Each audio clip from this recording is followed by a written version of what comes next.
hear anything. I'm ready. All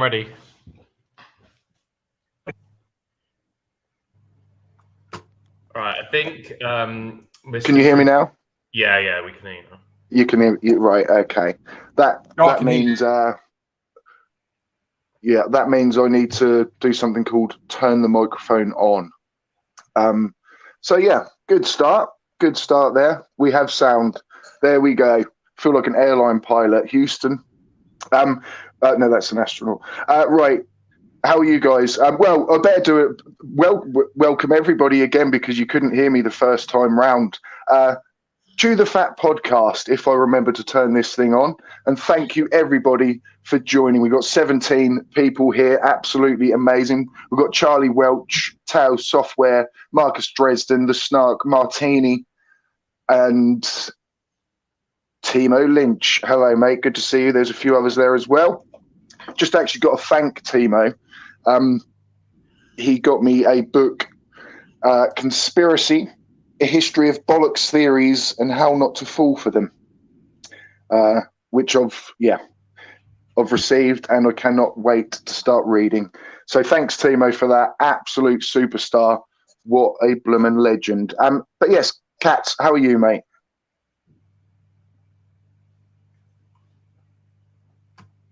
Oh, teething. Oh? Hello, mate. Sorry, I thought you were talking to me. My internet dropped. I'll shut up. I didn't realize you. You're okay. You're okay. Well, yeah, I was asking how you are, mate. How are you doing? Oh, you were talking to me, right? Sorry. I was talking to you. I just want to get this out of the way first, in case it looks like I'm being rude and ignoring you at times like that. I've got roadworks outside my house, and my internet for a few days has been really bad and buffering. I missed a lot of that. So if I do look like I'm just ignoring someone, I'm not ignoring someone. It's just probably frozen my Other than that, I'm great. Thank you. How are you? Yeah, very well, mate. Yeah, I did wonder, like, sometimes when you're just sort of like looking at me like in pure like amazement, I was like, oh, actually, it's just frozen on that micro expression. Yeah. So no, good. Glad you made it, mate. And Bullet Bill, how are you?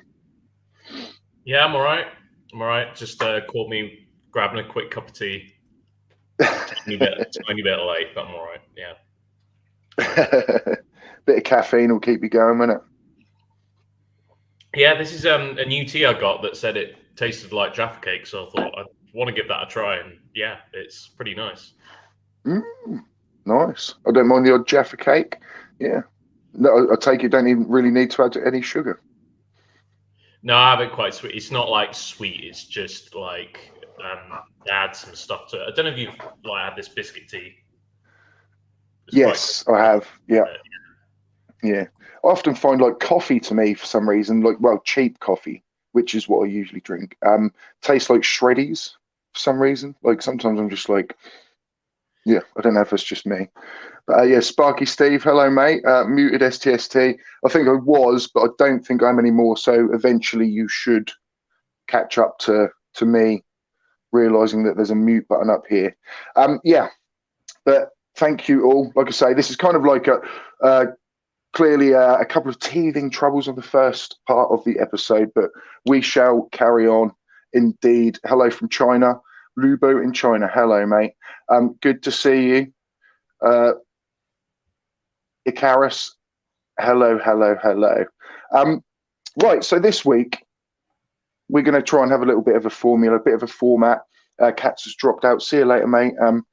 Obviously weren't amusing enough for him. Not really. It's his internet connection. But no worries, I'm sure he will be back. Yeah, I'm sure he will. But yeah, so we're going to start with a little bit of news, and there's, you know, something just going around the UK, well, and northwestern Europe at the moment, which is Storm Ciarán. Last weekend we had another storm as well, so it's been rather windy indeed. But you know, I'm not trying to downplay these storms, of course not, but you know, when you kind of see these storms compared to, say, some of the others across the pond there in America and the devastation that gets caused sometimes, kind of puts things into perspective a little bit. But there were speeds of 104 miles an hour recorded in Jersey, and that is rather fast wind. So yes, that's it's windy out there. It's windy. Wasn't it Scotland, I think, that had very, very bad flooding, I think. That was with them. Oh, yeah. And I think last week we did. Yeah, I think it's the south coast this time that's getting hit the worst. So yeah, hopefully they're all right. I know that a lot of schools closed and things like that. Yeah, all for, obviously sort of safety reasons. But people, there was a YouTube channel that popped up that kind of went viral of like people getting stuck when they're trying to go through these flooded roads and things, and it's quite amusing. But obviously, if it happened to you, you'd hate it. But recommended to go very slowly through any of these things, because it looked, as soon as anyone sped up and kind of water went in the air intake, it was over, so go slow, guys, go slow. Or maybe turn round. So it's been windy, guys, and I'm sure a lot of you have been suffering from that as well, suffering from the after effects. Also, on this day, there's going to be another new little segment. So each episode, we will mention something in the past, anything that's happened that is worth mentioning. And on this day, on the 2nd of November, the year 2000, was the first resident crew, including 1 American and 2 Russians, arriving on the International Space Station. So I think that was worth a mention. An amazing technological, technological thing. Were they it's just been the first on the station then, I would have thought. My history on the ISS isn't. Yeah. But I often forget, actually, there was Skylab, wasn't there, even before that? Possibly. Which I often forget about. But yeah, absolutely amazing. And also, we're going to have a Fool of the Week. Who is your Fool of the Week, Bill? So I think we had a talk about this. I did have one fool lined up that I might postpone, so I'm going to move him back a week. But he will get covered, and it's not who you're thinking. I bet no one's going to spot who next week's fool is going to be. It's not a flat earther, by the way. It is a former prime minister, as what happens. If I say a former prime minister, you could probably guess that it might be Boris Johnson, and it is indeed Boris Johnson.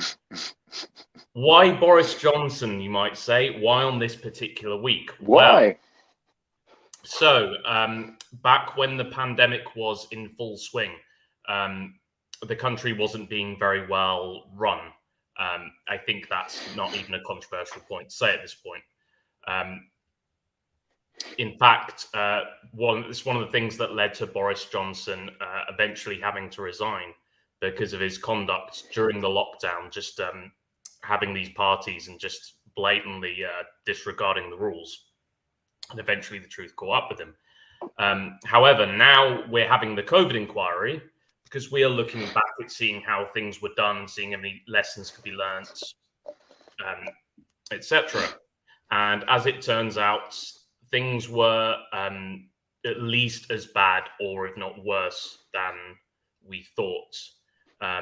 One of the most shocking things I think that have come out of this inquiry so far is there was a sentiment going around Downing Street, I think at the time, that was something along the lines of, we shouldn't have to stop the economy to save the lives of our elderly that are just going to die anyway.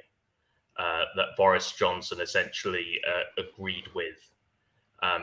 Now, there were a lot of rumors at the time that that's what he thought and that's what he said, but there wasn't really that much concrete. But now the inquiry is happening, some of this is coming to light, and it's really quite.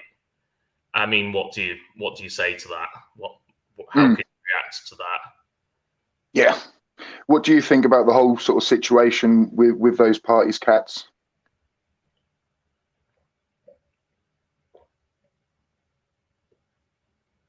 Oh, I think you might be a bit behind. Only on the stream, not in person.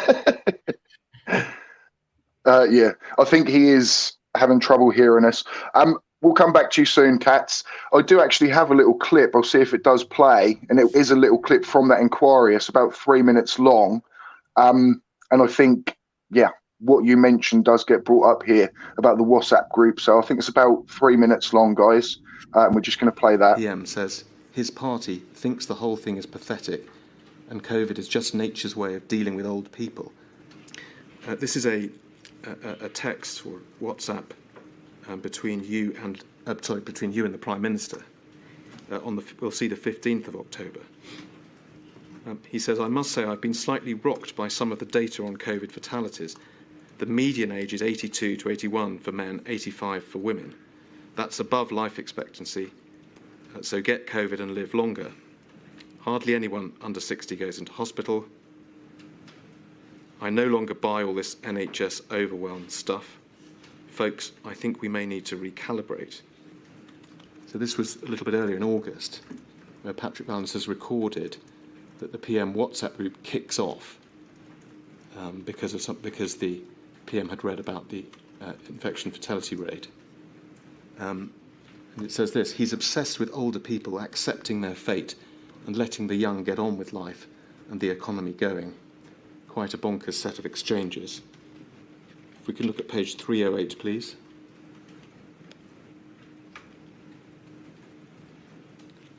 On a similar theme, picking it up a couple of lines down, PM says his party thinks the whole thing is pathetic and COVID is just nature's way of dealing with old people, and I'm not entirely sure I disagree with them. A lot of moderate people think it's a bit too much. And lastly, please, page 312. The Chief Whip says, "I think we should let the old people get it and protect others." PM says, "A lot of my backbenchers think that, and I must say, I agree with them." It's not saying that the economy is the main argument. It's related, but it's different. It's saying, look, it's only old people who get this disease. Why don't we just let them get it so the young people can live their lives?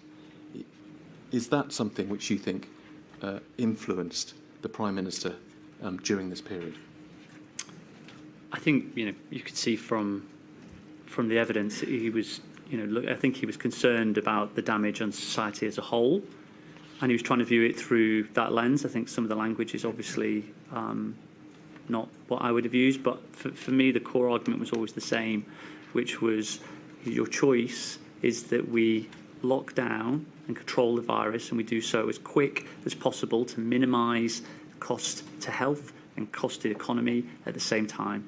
The only reason you can start having any of these conversations is if you have no intention of bringing in further suppression measures, which for me was always morally and politically, a non-starter. It was never something any responsible government or any responsible Prime Minister could or would undertake. So I felt a lot of this was just noise and distraction, and when reality became clearer, as it would, he would, and did actually take out the measures responsible. I think some of it is important to focus on. I think he acted too late on some of particularly the later lockdowns, but he did actually do what I believe to be the moral and responsible course of action.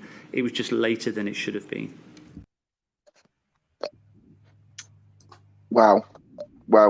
So yeah, I mean, just hearing it from there, the actual pictures of the WhatsApp messages, it's just incredible. I think actually, where's Boris? Why isn't he being held accountable for this himself?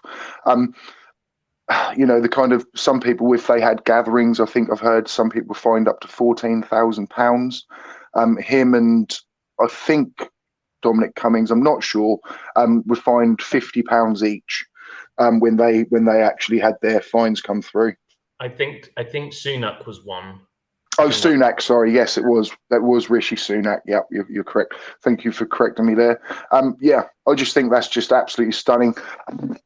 We can't obviously all put the blame on Boris. A lot of it, a lot. But nobody, I think, sort of from what I'm sort of going to go on to about my experiences working as a COVID tester or whatever, I think the first thing you need to say really is yes, we were unplanned or hadn't had enough preparation.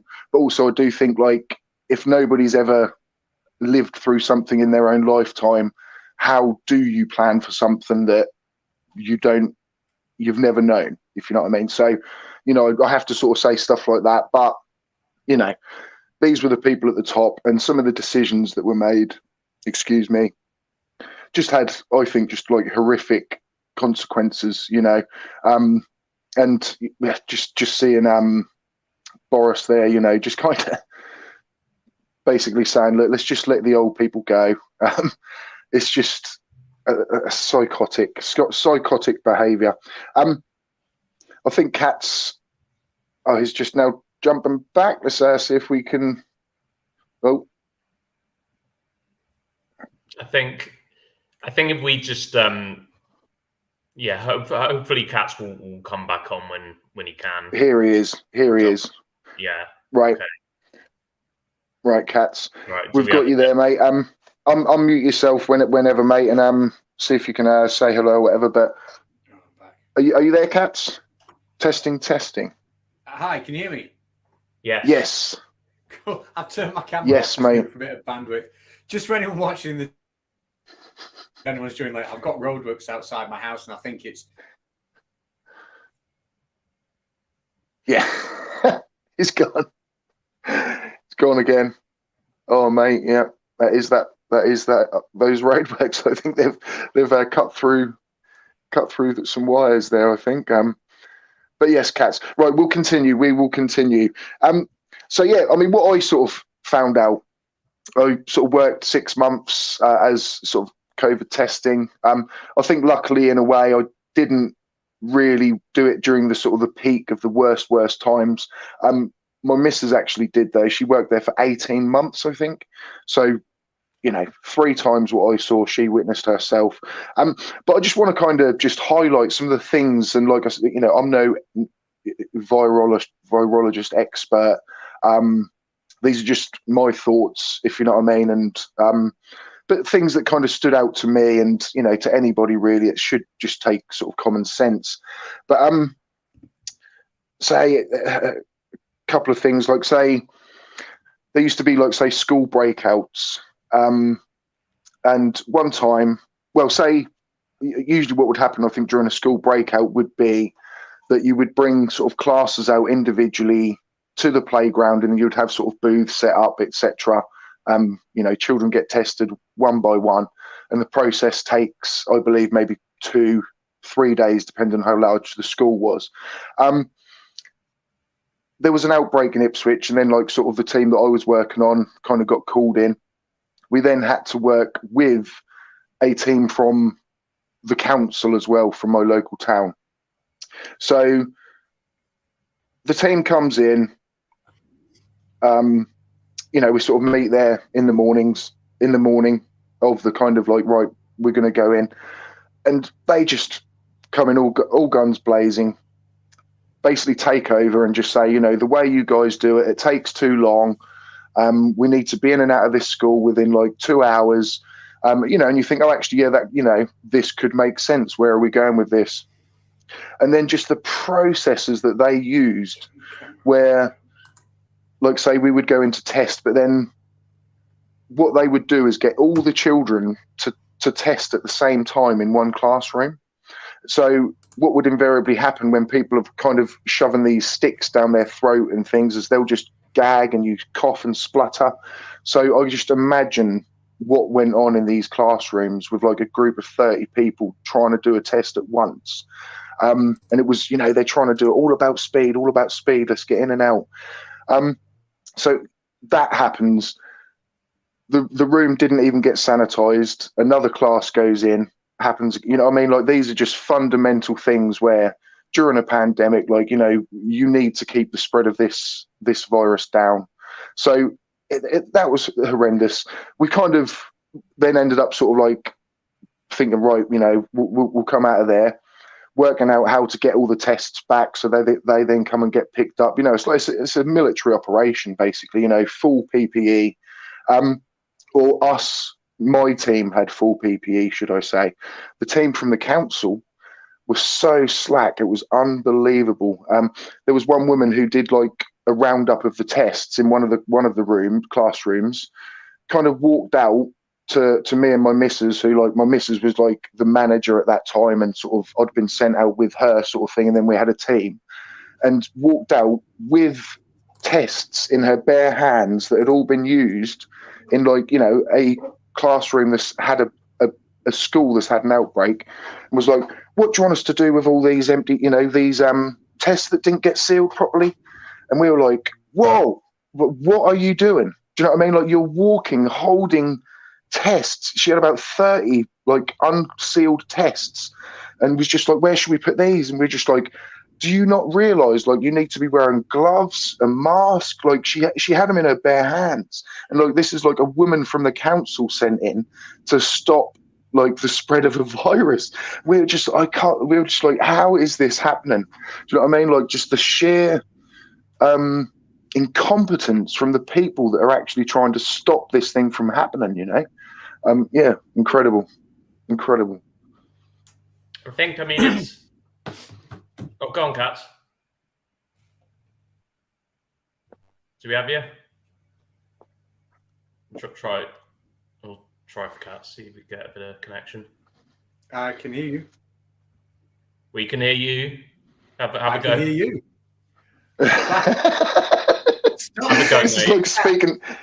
It's like speaking to an afterlife or something, isn't it? It's like we're summoning cats. I'm so I don't know what. Just streaming, it just buffeted the hell out of it. You're not quite making your way through the veil. If it happens again, I'll call it a day because I'm going to ruin your stream. But it seems to be working now, so hopefully we'll be all right. So sorry about that. I've probably just ignored you while you've been speaking to me, but not intentionally. Oh, you're all right, mate. You're all right. Did you manage to hear that sort of? Did you manage to hear that first bit we were talking about? About sort of the school breakout. I'll take that as a no.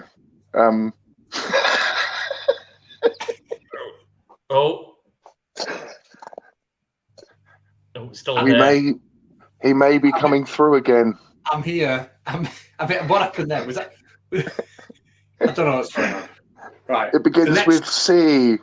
Just talk. Just talk, Cats. Just talk. So what are we talking about? Ask us something. I've completely missed pretty much everything.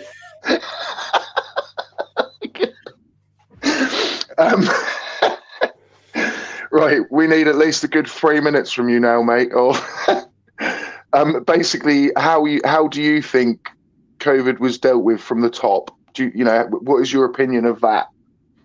Oh, it was clear from the beginning, wasn't it? They didn't have a clue what they were doing. And the most annoying thing is that, and I forget exactly what year it was, but within the last sort of 10 years, they'd actually had a mock operation, like a mock kind of a simulation they would do and how they should.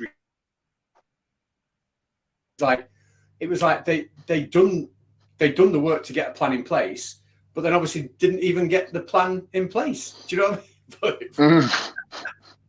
It was a shambles from start to finish. That something like a pandemic is an inevitability.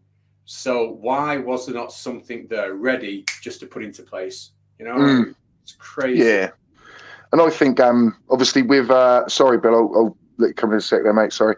But say the company I worked for, we had NHS tops. Actually, I even still have one here, just to keep as like a little memento. But we weren't working for the NHS. It was for G4S, a separate company, and obviously working all as what's it called, agency workers and things. So I'm pretty sure obviously an agency maybe has to be brought in. The NHS can't just click their fingers and get a workforce of test and tracers out there. But even then, it's just like the experience should have still come from the NHS. If you know what I mean, there was far too many people that actually had no idea what they were doing. They were just running an agency. And And, you know, we're working under the guise of the NHS, you know, and they used to say like, oh, you know, don't mention that this is for G4S.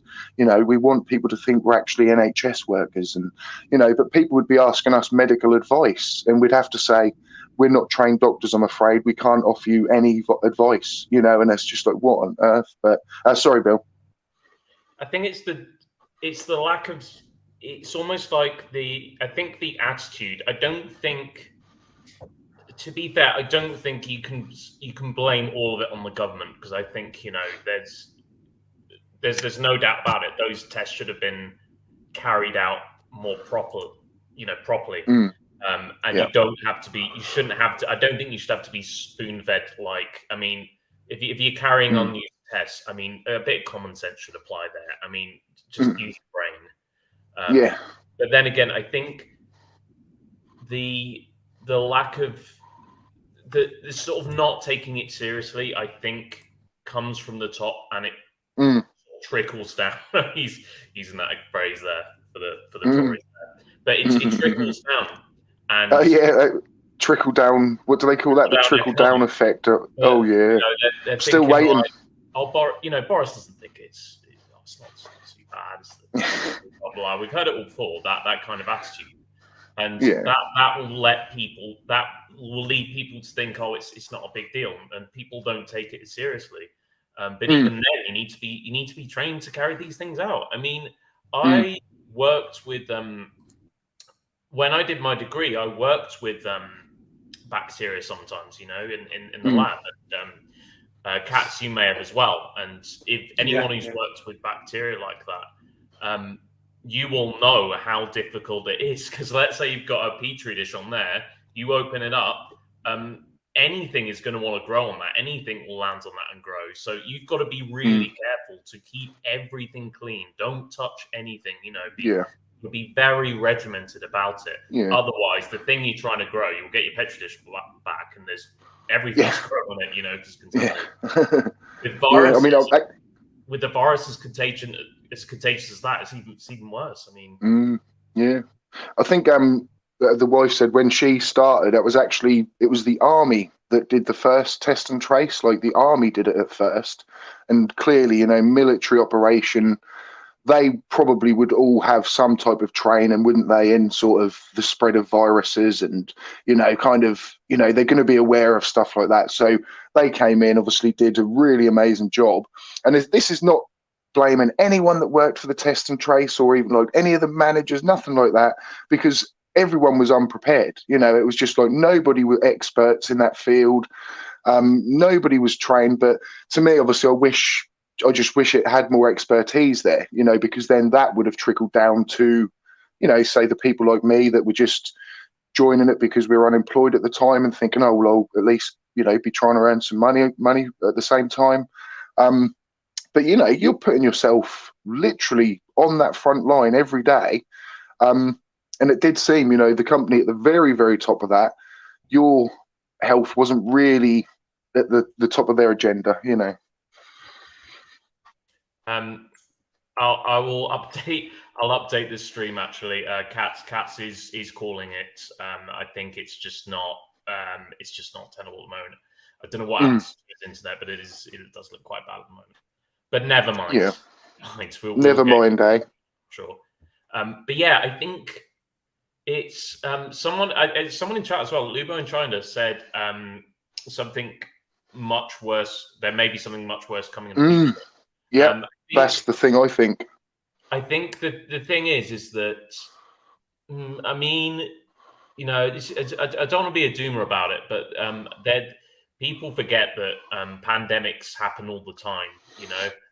Things like the COVID pandemic, not as often. I'd say you'd only get them once every 100 years or so, or at least one of that scale. But people forget about smallpox. You know, smallpox was really bad. I mean, that had a mortality rate of about 30% or something like that. It was very, very, very bad. I don't think it was contagious as COVID. The thing that made COVID so dangerous is because it was very, very, very contagious, and you can get people that are asymptomatic. So you could have someone just minding their own business and they feel completely fine without spreading COVID. You just don't know. Yeah. But yeah, Yeah. absolutely. I mean, yeah, I think say what Lubo in China there said. His comment is people don't realise it, but there may be something much worse coming in the future. But people will not take it seriously anymore. People will not want to go through restrictions. And with those parties and things, you know, like you can understand where these conspiracies do come from, you know, because why are the people at the top telling us to stay in? Why are they still partying? If you know what I mean, like why? And people go, do they know something? They clearly know something we don't know, and things like that. You know, it leads to that conspiracy mindset, doesn't it? Yeah. Yeah, absolutely. I think it's just such a shame. I mean, I was looking at the sort of figures for COVID deaths here, and it makes it difficult, you know, to argue about how the government handled it when you look at other countries and their death and their numbers of dead, which are most of them are a lot lower than us, you know. So it's of course it would have been a difficult thing to deal with, regardless, you know. It was a very, very challenging thing. That's worth saying. I think any government that would have been in that position probably would have struggled, probably would have made mistakes, but that's not the point. The point is you do the best you can with what you've got, and you put things in place. You listen to professionals. You make changes quickly. You set a good example. All of these things is just basic things you should be doing as a leader. Yeah. Even as a human, like, yes, you know, it's just silly. Are you aware of the term technocracy, technocratic? Yeah, not really, if I'm honest. Yeah. Well, I mean, I'm not either, but I looked at it a little bit. But basically, what the idea of it is say the leaders of countries and institutions or whatever should be experts within that field, if you know what I mean. So, you know, we need the health secretary to have been a doctor at the highest or of this highest order, and you know what I mean, like people that are experts already, and then they move into a section of government that kind of really does suit where their level of knowledge comes from, if you know what I mean. I'm not even aware of any countries that are technocratic. I need to look into that, but it is an idea at least where, you know, you have your leaders are people that have reached the top of their areas and not gone for government, if you know what I mean. But then how do you tempt them away from what they're doing to try and lead countries? But yeah, I mean, I wouldn't say I necessarily agree with that. Here's what I'll say about that is that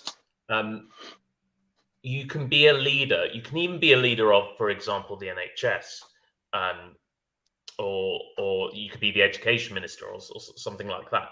You could be a good leader and not necessarily be an expert in that field. I think it helps definitely because it puts you've been in their shoes, so you know what the issues.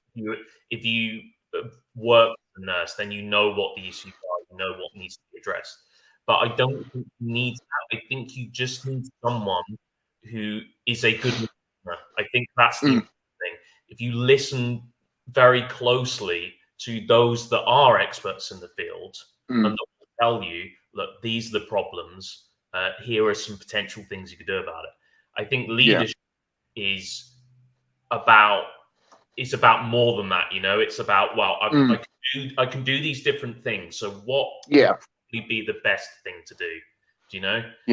Or maybe I might even have that wrong. Is maybe the leaders are closely advised by, if you know what I mean. Maybe that would be a better way to structure that, because I think people, you know, some people want to do this and they're good at that, but then, like you say, a leader is different. And you know what I mean? Like that in itself is an attribute that you could take to a lot of fields, can't you? If you know what I mean. So I know what you're saying there. Yeah, I mean, yeah, I don't think you're wrong or I'm right. I think it's the way you go about it. I think you don't have to be an expert.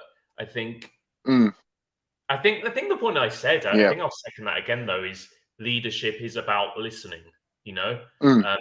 It's difficult as well, because on the one hand, you don't want to, you'd say, okay, I'm a good listener. I do everything that anytime anyone advises me of something, I do that immediately. Well, that's actually not a good leader. You know, you can't just try and please everyone. But then you can't just say, "Oh, sod the lot of you. I'm doing what I want." Like Boris. So it's a difficult job. In all fairness, you know, I think we all underestimate that at times.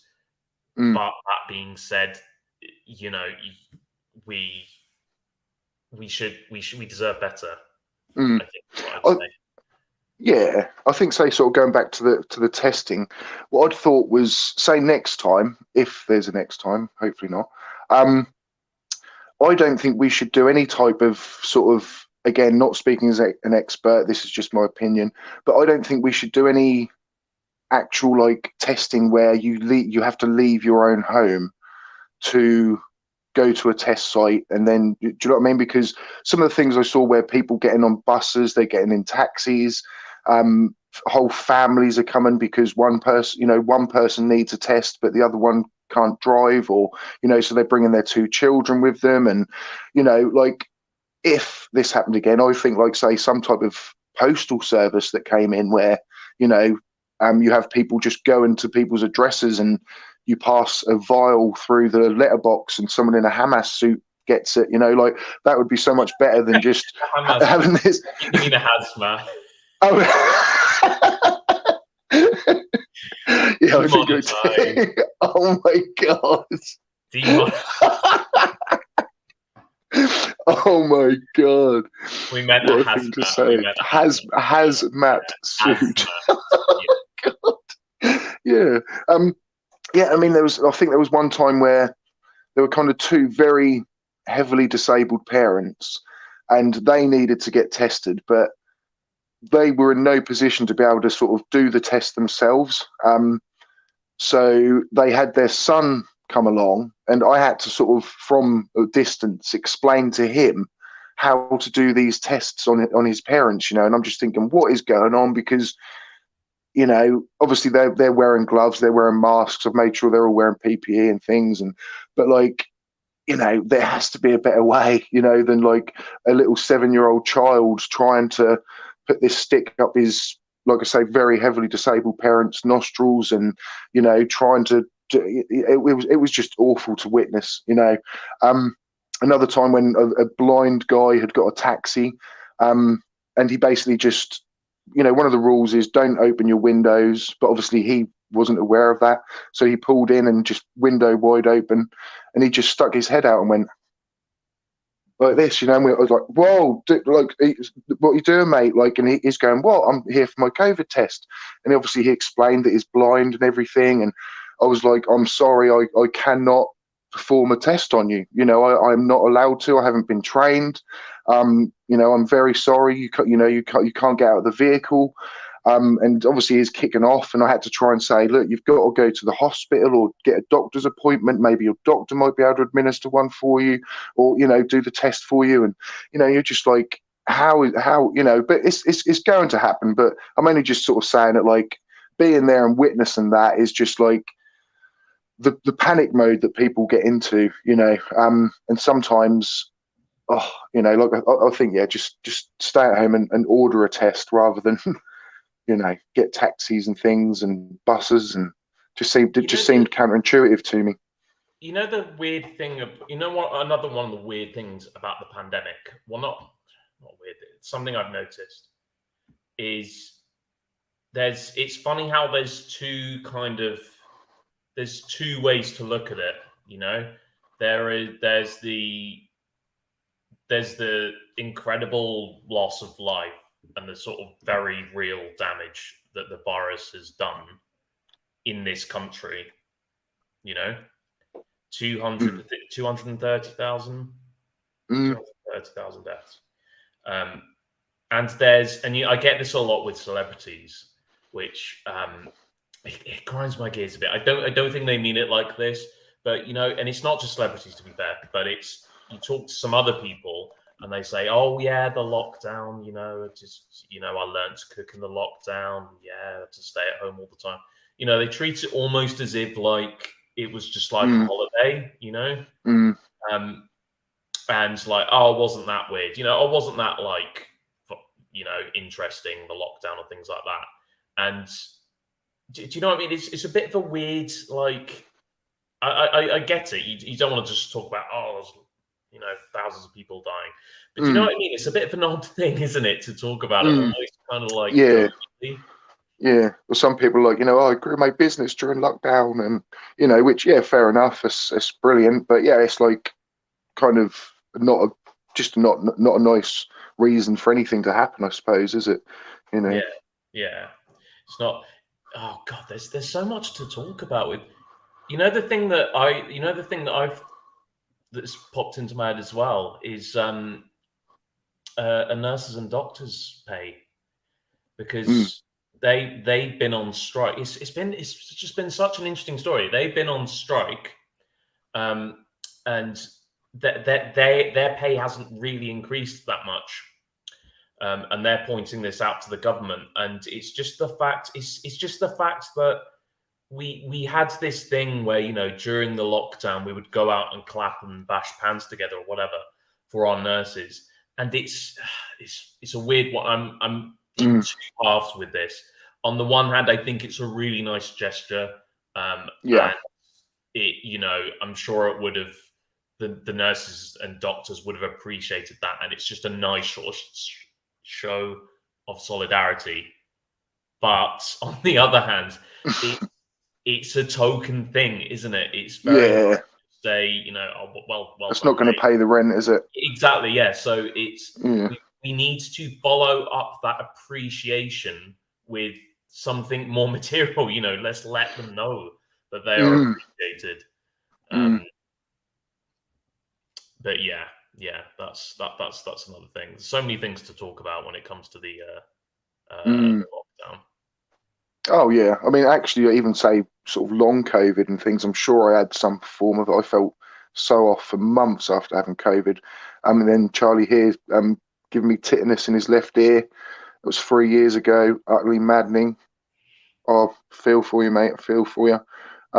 Yeah, there's so many people like that, even, isn't it? So it isn't just, of course, well, people passing away, but the aftermath of just the effects on people's bodies, heart damage as well. I think it affects people's hearts, or it can do.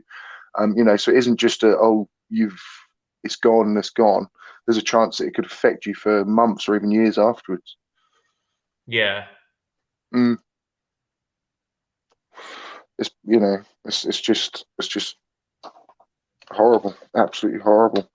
There was other things that happened though, sort of during the COVID test, and another big issue with the people working there was sort of being paid petrol money.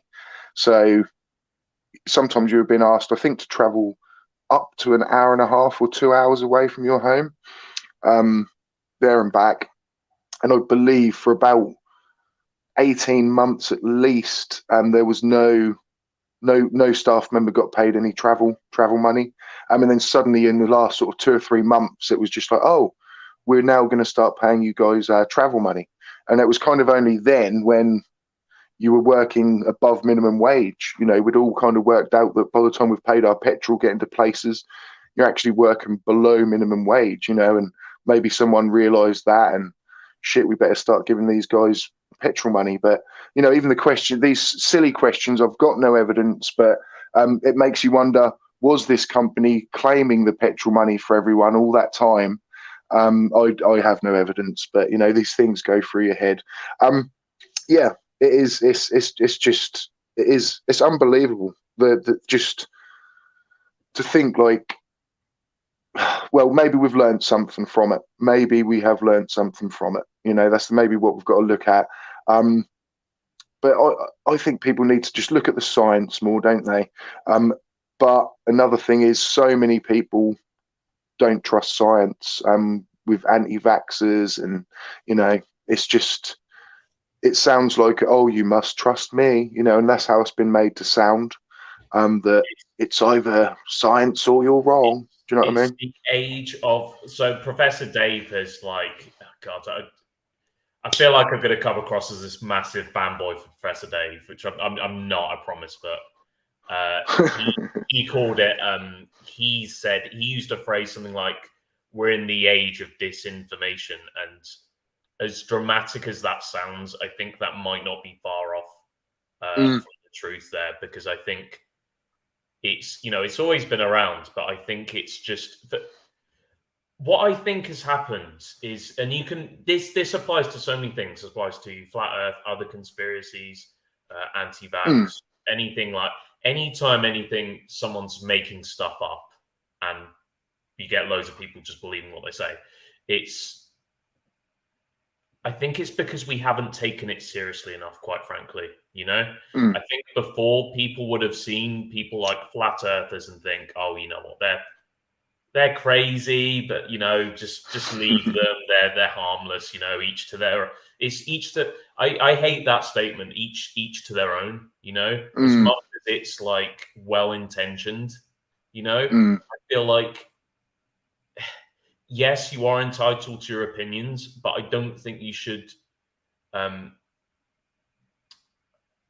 think it's completely fine for those to be challenged, and I think it's fine for, like, do you know what I mean? There needs to be that rigor against it, because I've said stuff before that hasn't made sense, or I've said stuff before that I've later disagreed with, you know, and it's only you talk about it, and sometimes people look at you and say, what the hell are you talking about? I think, yeah. Yeah, it happens a lot. Yeah, I just think with science, like, people just are scared of it in a way, you know, and we do. I just wish it was dealt with better. Even say with the testing again, I wish there was just a regular advert that went out that said, like, you know, when you have a COVID test, this is what we recommend you to do.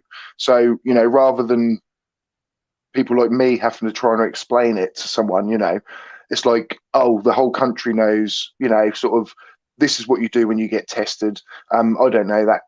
Some people would then start looking at that as propaganda, I suppose. Yeah, I just think it's just, it is scary to think what could happen next time, because there's so many people that just, because of the government, I think, are not going to take it seriously. They're going to go down the pandemic route. They're all taken over. You know, this was just a trial run, all of this sort of stuff. I think it's, to be honest, I think it starts off in, I think it starts off in schools, to be honest. And I think, here's the thing, I think schools do an excellent job. But I think the problem is that for some, I think for some people, and it starts at school. I'm not even going to blame this on the teachers. There are some people that when they're learning science, at the time, they will sit there and think, well, when do I need to learn this? You know, it's all pointless. It's all bollocks. So I don't need to know this, blah, blah, blah, you know. And we'll just think that was me. You know, they'll just think, you know, I don't need to learn, you know, and just don't bother to, like, engage with it at all. And then when it gets, the thing is though, once you get into the real world, are you going to get asked to label the diagram of a plant cell, like, day to day? No, of course you're not. But does science come up in your life? Yes, it does. The pandemic is one example of that, you know? No one's asking you to be a virologist. No one's asking you to be an epidemiologist. But if you have those basics of how disease works, you know, of how disease works, of what a virus is, of what a vaccine is, then you're in so much of a better position to deal with that, you know? Yeah. And if someone comes along to you and hands you some bollocks, you know, saying, like, oh, it's all mind control or whatever, you're in a better position to say, no, you're wrong, and this is why. And you don't get sucked in, you don't fall for their con, because you have that sort of intellectual self-defense, you know? Yeah, that is. I mean, I just hope people learn from it, and it's just, I hope it does. Well, obviously, yeah, Please, please do not happen again. Just seeing if there's anything else that actually happened. Other things like everything was rented. So we had traffic cones, we had phones, we had cars, vans, you know, and like, I'm not saying again, you know, the government, I'm not saying, oh, everything, they should have bought everything. Like, what is the right or wrong way? But surely it gets to a point where the money you're spending renting something becomes higher than if you'd have just bought it outright in the first place, you know. And like I say, traffic cones, like each van would probably have 30 traffic cones on it. I don't know, what, 50p a day each, and that's all over the country, you know. And you're just like, what is going on? You know, like, we need stocks of this stuff. That's what I'm saying. Like, you know, the government needs to have some massive warehouse and just stop, you know, oh, what, we need traffic cones for pandemic. Do you know what I mean? We need signs, we need this. Like, they literally rented everything. It just comes across as a bit half-assed, doesn't it? Yeah. It's a bit, because, you know, I think you would have had ministers, during the pandemic, you know, protesting like, look, we've got the best people out there, the best, you know, I'm sure they would have been like, you know, singing the praises and saying we've got a world-beating service, blah, blah, blah. But I think when it comes to actually organising it, it sounds like it was just back of the envelope sort of stuff, you know, like, here's a lorry, here's some tests, have fun. Yeah, and I mean, there's other things. I mean, you know, this would have put people without work, I suppose, from being a bit harsh, but during the sort of summer months where it was nowhere near as bad as, you know, kind of winter when things were spiking, you know, we needed every team and every staff member. I'm not saying we didn't, but there were definitely times in the summer, 3 or 4 month stretches where you're sending 8, 9 people out somewhere and you might do 2 tests in a day, you know, and it's just like, you know, come on, guys, like, you know, cut the teams back until, you know, maybe we you know, because they were predicting when spikes would even happen. So people knew, like, you know, we don't need this massive task force the whole 2 years, you know, like, and we are, you know, like I say, people would have been without work, well, not without work, but you'd have to let these agency workers go. But to me, why not? You know, you're trying to also save money during a pandemic and not just keep like endlessly spending money. Like, there used to be things called rest days as well, where like half of the teams, half of the time during summer would just be paid for not even going in. You know, like I say though, there was times when it was 4 days every day you're working as hard as anything, but summer months, 2 days out of 4, you'd be sitting at home getting paid. Do you know what I mean? You're just like, what, you know, where's this money coming from? That's what kept going through my head. Like, this is over the whole country. Like, you know, like the money that could be going somewhere else. Yeah. You know? Yeah. It's I mean, the other thing as well, I don't know if you remember this. I mean, I'm sure you do. Test and trace. I mean, that was the app. Oh my God. Yeah. It's the amount of time, because, you know, the thing is, like, I think the Conservatives do this a lot, but they will always have given catchphrases to say about each given topic, you know. For the app, it was world beating. Do you remember? This app is world beating. We have a world beating app that we're developing. There's a world beating app on the way, and it just didn't work in the way it was supposed to. And the amount of money that was spent on this app, and I just oh come on. Yeah. Surely, like, I mean, do you reckon that was whoever designed DITRH's app? I think whoever done that one, the old Flat Earth Zodiac app. That's like, you know, as high a level. It was just absolutely silly. That's what I hate. Again, this, you know, it just leads to further conspiracy. You know, who owns these companies? You know what I mean? Like, especially with the bloody Conservatives, it seems like. You know, I wouldn't be surprised if some of their members had their fingers in pies and things around the time. Some people made a lot of money during a pandemic. You know, it's as simple as that. yeah, it's just it's horrible. It's horrible. But no, I think it's good to talk about at the moment because of the inquiry that's going on. There was a really good kind of dramatization that I watched last night. I will kind of I'll pin it as a comment or something at the end of this. It's about an hour and a half long, and it's about the parties at number 10 during lockdowns and things, and it's quite eye-opening. It's a really good watch, and yeah, based on the accounts of sort of someone from the inside as well. So kind of, you know, based on some fact at least. But yeah, it is absolutely brilliant. Anything more to add, Bill, mate? I think calling it up on an hour. I think I'm gonna end it soon, mate. But yeah, do you have any other talking points? I think you may have had something else you want to add.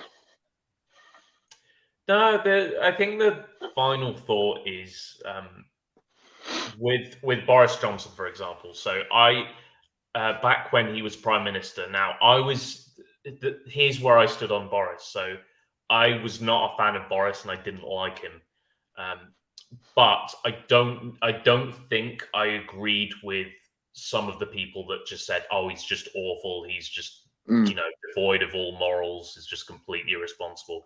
I don't think I agreed with that kind of sentiment. You know what I mean? Where I thought, you know what, that's probably a bit reactionary. You know, I'm not sure I agree with that. You know, not a fan, but I didn't.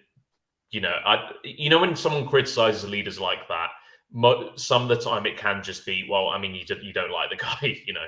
Yeah, yeah. But you want to vote Labour or something. Yeah, but saying that, it's incredible how many of those sort of points about Boris are being completely proven to be true. You know, he is just as arrogant and as he just didn't care about the public at all. And I don't think that point